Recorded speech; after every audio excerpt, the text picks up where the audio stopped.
cliente, elle n'arrive pas à communiquer, elle n'arrive pas à se montrer. Elle avait un gros problème de communication. J'ai pas mal de personnes qui ont des problèmes de communication. Elle arrivait pas à se montrer, gros blocage. Elle comprend pas pourquoi. Blocage au point de pas pouvoir montrer sa tête sur les réseaux, tout ça. Ce qui est problématique quand c'était à ton compte, parce que sur ton site, si on voit jamais ta tête, tu crées pas cette connexion avec les gens et tout. Et du coup, on remonte à un événement qui lui paraît du coup hyper anodin comme ça sur le coup, et qu'après a été révélateur, où elle a 2 ans et demi, 3 ans, elle passe sous le grillage de l'école maternelle, elle rentre chez elle, la maison familiale était à quelques centaines de mètres, elle arrive, sa mère prise de panique, stress, appelle l'école, c'est inadmissible, tout ça, et l'empêche, en tout cas la déscolarise pendant 1 an. Et cette personne, du coup, à 2 ans et demi, 3 ans, elle a ce truc hyper violent de je suis déscolarisé, donc avec sa conscience de l'époque en tant qu'enfant. Et ce qu'elle vit, c'est me montrer, sortir, m'exprimer, expandre, machin.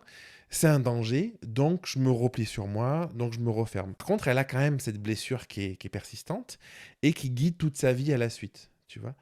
Et quand je te disais l'exemple de, en coaching, on peut revenir à un événement concret, tu vois, cet événement concret, du coup, dans ma vision aujourd'hui, peut-être que ça va changer, je ne sais pas, mais ça crée ce qu'on peut appeler comme une blessure ou un vide, un manque, qui va guider ton cheminement et qui va guider ton caractère et qui va guider tout ce que tu crées à l'opposé de ça dans ton rapport aux autres, dans ta manière d'agir au monde, dans tout ça, tu vois.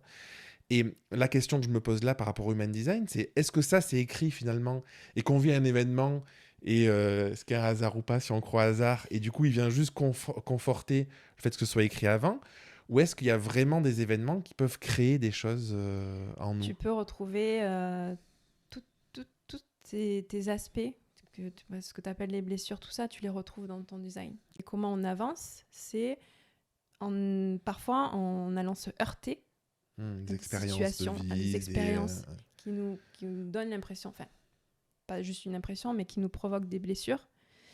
Mais ça a un sens dans le sens où ça nous permet d'avancer.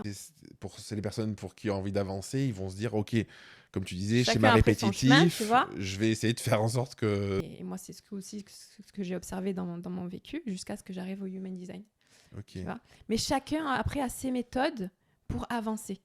Donc, chacun son chemin. C'est pas ça sera jamais le chemin de votre voisin, de vos parents. Donc, c'est pour ça que c'est important aussi d'être ancré avec son autorité, sa stratégie en Human Design.